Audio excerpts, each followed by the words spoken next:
Hi, my name is Suzanne Asherson, and welcome to Ask an OT. I am an occupational therapist. I have my clinical doctorate in OT, and I am also a national presenter for Learning Without Tears. And I am here to answer your questions. We're going to go over 3 questions that have been sent to us, covering topics of, do we help a 3-year-old with their grip? How do we help a 3-year-old? How can we make handwriting fun for a 4-year-old who is struggling? And lastly, let's talk a little bit about lefties.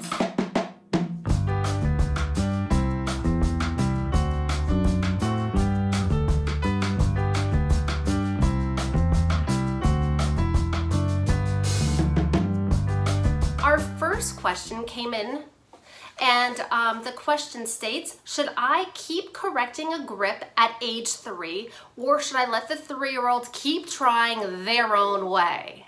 Well, that is a great question. Before I dive into my answer, and it is yes, by the way, yes, we should be teaching a 3-year-old grip. Let's talk about a 2-year-old, because I know some of you at home have 2-year-olds and you're gonna wonder if what I'm going to say also goes for a 2-year-old. And the answer is no. Let's talk about 2-year-olds.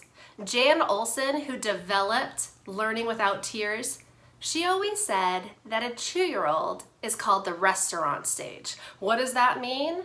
Well, when a 2-year-old goes to a restaurant, the nice hostess goes and gives a 2-year-old crayons. And what does that 2-year-old do? They grip their crayon with a fisted grip. Never in a million years am I going to change a 2-year-old's grip. This is developmentally appropriate, okay? So we're gonna let a 2-year-old hold it like this, and some 2-year-olds are gonna hold it nicely, or they'll hold it with multiple fingers, and that's okay. We're gonna let them do that because that is what is right for them developmentally. However, when a child turns 3, or I like to say more 3.5, that is the time when you can begin to think about how to teach grip, okay? This is the time. I don't want you to think that it's gonna be taught at a later time or by somebody else. This is the time when the child is within their 3rd year. We are going to teach them how to hold their crayon correctly. Now, there's lots of different ways that we could help children, and I wanna teach my very favorite tip, and that is using little tools for little hands. What does that mean? Well, if we give them a regular size crayon like this, that 3-year-old, they could hold it with a fisted grip. They could hold it with all their fingers on it. They could hold it wrapping their fingers any way they want. But if we go like this, yes, I did it. I broke that crayon to its 1 inch, one little baby crayon. Guess what? There's no other way for that 3-year-old to hold their crayon than with that 3-finger tripod or 4-finger quadrupod grip. They can't hold it with a fisted grip. They can't get all of their fingers on it either. There's no way. They have to hold it with their 3 little fingers. Now, I like this method of breaking crayons till they're 1 inch so much more than me going up to the child and trying to alter and fix their fingers to hold it correctly, because I don't know about you, if you've ever done that, sometimes I joke that children are on this like brain train, and they have this method, they have this goal, and if you touch their fingers and you manipulate their fingers, it's like you're totally derailing their brain train, and it gets them totally off, and they get really stiff on you. Do you know what I mean? That's why, instead of having to touch their little fingers, just offer them little broken crayons. Little broken crayons, they're holding it correctly, and if I turn my back and I go to do something else and I come back to look at the children, they're still holding their crayon with their fingers because there's no other way for them to hold it. Let's talk about different crayons that I love. So this is just a regular crayon that's broken to that 1 inch in size. I also love chubby crayons, and I love chubby triangular crayons, but again, it's little, okay? So it's little so that children can't grip it with their fist or get all of their fingers on. So I like little triangular crayons. Rock crayons, these are really fun too, like a little pebble, and it's great because it gets their little fingers ready to write by holding those crayons for coloring. This is a bulb crayon. Lots of occupational therapists may use this type of a crayon, and this is nice because a child could hold it like this, and it works on opening up that web space in their hand as well. So that's another crayon that I like using. And then lastly, this is a really fun one too. This is stackable crayons. And again, I wouldn't give the child a crayon like this to color because this is way too big. They're gonna hold it like this or any way they want. However, check that out. There are little individual crayons inside. And when it's little individual, they're able to hold it like this. And I just made a mistake. Did you see that? It wasn't a mistake though. I kind of did it on purpose. Dropping the crayon and picking it back up again is the best way to have a child to develop that good fine motor pattern. Lastly, I want to show you one more crayon. These are our Get Set for School Handwriting Without Tears crayons. They are our flip crayons. They look like this. One side is one color and the other is the other. These are nice because they're little and the child could work on manipulating. However, I'll tell you, for a 3-year-old, I still see 3-year-olds grip their crayons like this. So that's when I go back to the little broken crayons. But eventually I'm gonna graduate them from these broken crayons to a flip crayon. And when they're ready, that's when we give them back that regular crayon. All right, so I hope that answers your question about how we're going to be teaching our 3-year-old to hold their crayon correctly, because this is the time. And we want to make sure that from the get-go, we are starting them off with great fine motor habits and patterns.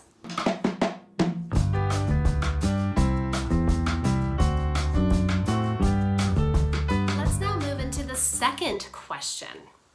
The question is, my 4-year-old often gets frustrated and gives up when practicing writing her letters. What can I do to make it fun? Well, that is a great question for the perfect company. Why? What is our name? It's Learning Without Tears. Without tears. That means it's going to be fun. We are developmental, hands-on, multi-sensory, and fun. Let's talk about how we could help your 4-year-olds. First of all, I want you to know that when we're practicing handwriting with children, you don't want to do it any longer than 10 to 15 minutes. That's it. And you don't want it to be boring or rote practice where we give a child a handwriting paper, a worksheet, and we ask them to copy the letter and copy it again and again and again, because that's boring.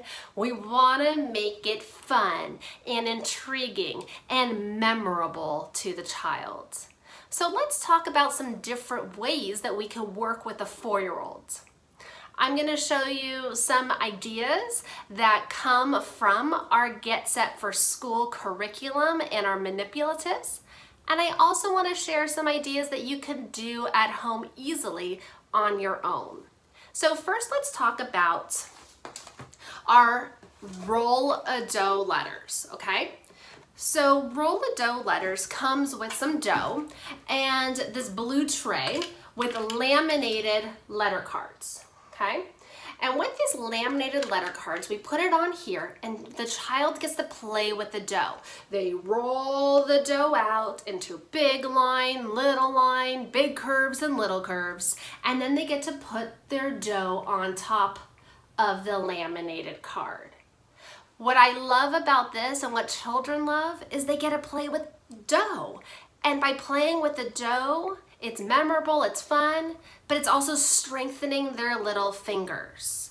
You could even take it further, and after they lay their dough down, you could ask the child to go and to poke holes into their dough, right? To make that even more of a sensory experience. Now these cards are laminated, which means we can really take this blue tray with the letter and practice with any sensory input. For example, I like to put salt or flour. I've put fake snow inside of this blue tray, shaving cream, anything. This becomes that tactile board where the child can then go with their fingers and they could trace that letter on top of whatever tactile medium you decide to put into this blue tray. Now another thing that I like to do is once the child knows what their letters look like, from here I've taken clay before and I put clay all throughout the back of this, and then I give children like a golf tee or something small, and they're able to drag that golf tee on top of that clay tray to make their letters. So that's roll-a-dough. Let's talk about some other fun ideas to help children. I love to do anything that is big kinesthetic writing. So on our website, we have this download. This is a smiley face. The smiley face is the child's best friend because it helps children to know, where do you start your letters at the... If you said the top, you got it. So how this works is I go and I take my smiley face and I tape it at the top of a door frame. Now, all of a sudden, my door frame has become that mat or that blue tray with that smiley face there so that the child could go and air trace their letters. You could turn the lights off and do flashlight letters on the door, or take a laser and do laser letters there as well. It's just about doing big gross motor movements. And if your child doesn't know how to form it, you could be doing the letters and they could be tracing. I like to use puppets a lot when I work with children. And so this is the Magic Sea Bunny from Handwriting Without Tears. And Magic Sea Bunny, what did you say? You want to do air writing with everybody watching? Okay, what should we do? Okay, I'll tell them that first. He says that we're going to make the letter O, okay? And yes, I am totally talking to a bunny puppet. I am talking to the hand, and that is entertaining, and that's fun, and that's memorable for that 4-year-old. So back to talking to the bunny, he says, okay, point to his nose. So everybody, I want you to point to his nose for me, and we're gonna make the letter O. So ready? Here we go. Magic Sea, keep on going and stop. Did you make the letter O? Great. Wait, what did you say this time? You want to do silly voices?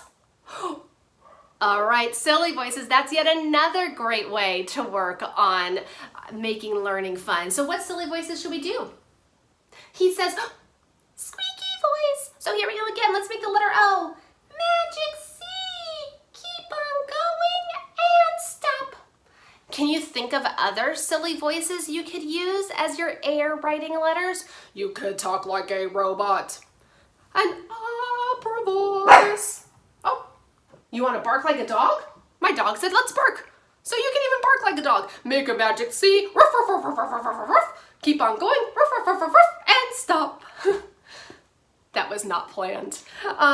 So yes, kinesthetic writing, air writing, silly voices, and what else? Well, you could have children practice their letters outside.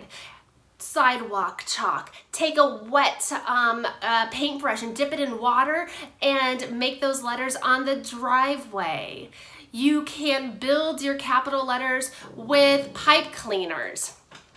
And you could also take a plastic baggie and fill it up with gel, and then the children could trace their letters on top of that baggie and they're able to see their writing come through. So I hope this gives you some ideas of some fabulous ways to make learning fun for your 4-year-olds.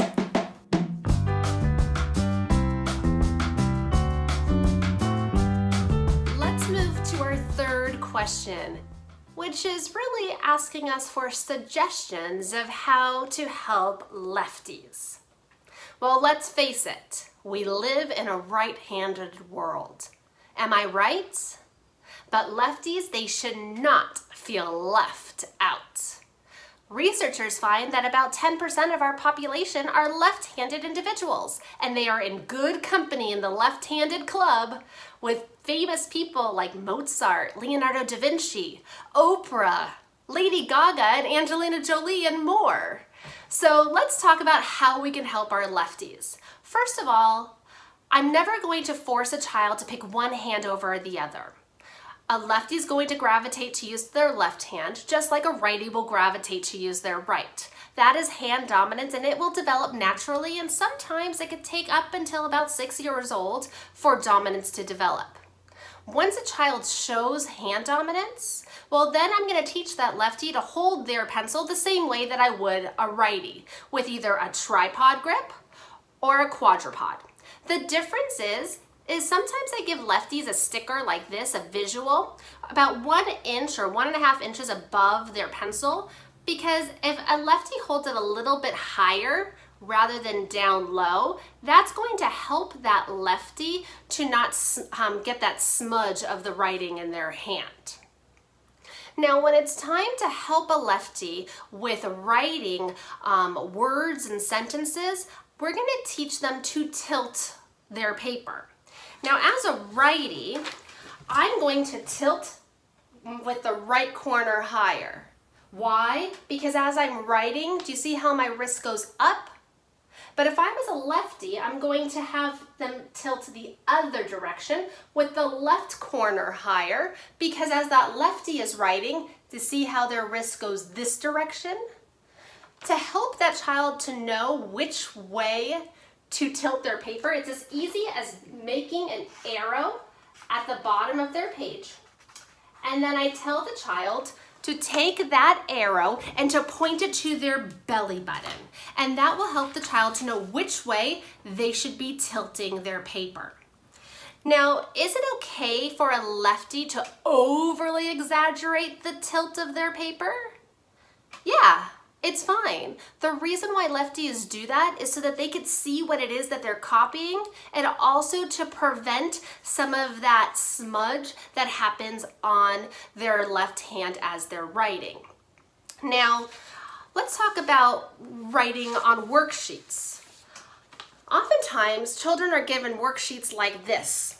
And you know what happens is when a child who's a lefty is going to write their words, they're covering up those words that they're writing. So the child's not able to see the word. And what they do is they go like this. Do you see that?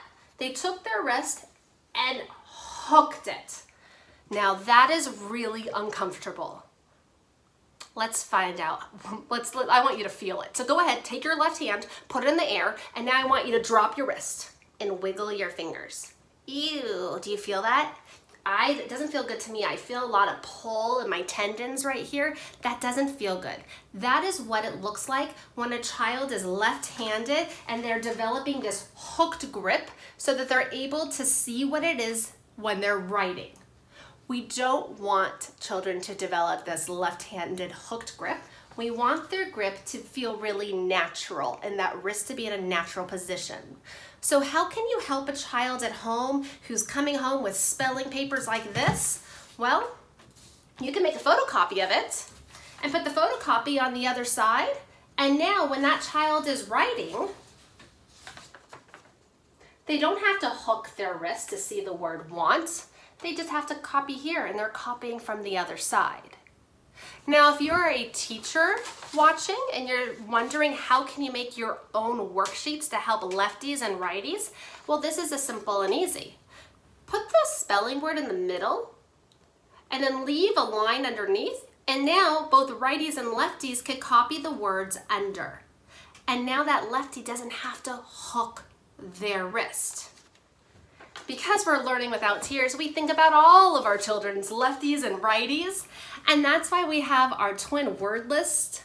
And see, the twin word list is so that a lefty can go and they could copy from this side. Likewise, if we're asking children to copy sentences, we're asking them to copy it underneath. This is a left and right-handed friendly workbook for our students. Let's talk a little bit more about lefties. When it comes to letter formation, there's some letters that lefties may do differently than a righty. I want you to, on a scratch sheet of paper, make the letter T for me, lowercase t.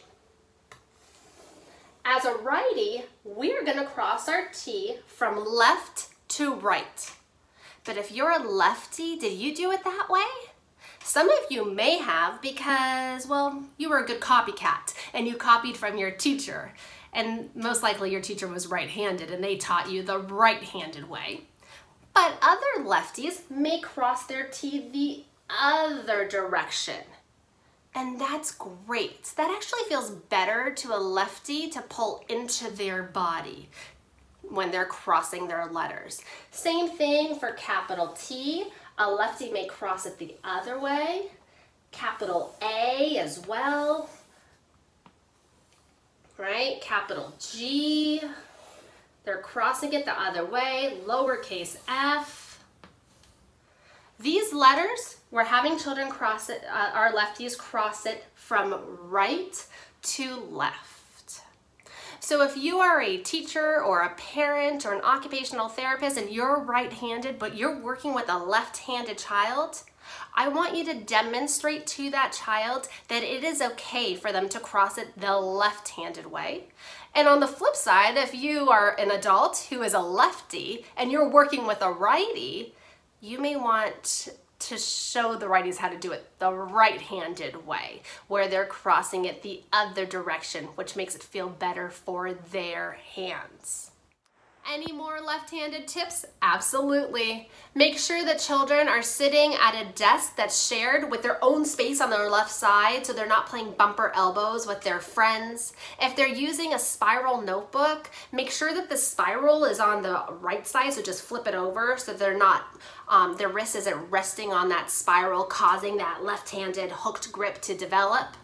If they're smearing a lot, mechanical pencils are great for older children so that it doesn't get as much on their hands, but I always make sure to have wet wipes available to get rid of the smears. And lastly, make sure that your lefties have true left-handed scissors. It really makes a difference compared to the ambidextrous scissors on the market. One last little bit of tidbit information, a fun fact. Do you know that on a computer keyboard, 1,447 words are typed solely with the left hand compared to the right hand, which only has 187 words typed with that right hand? Fun tip, there you go. I hope this is some great ideas for how to help lefties.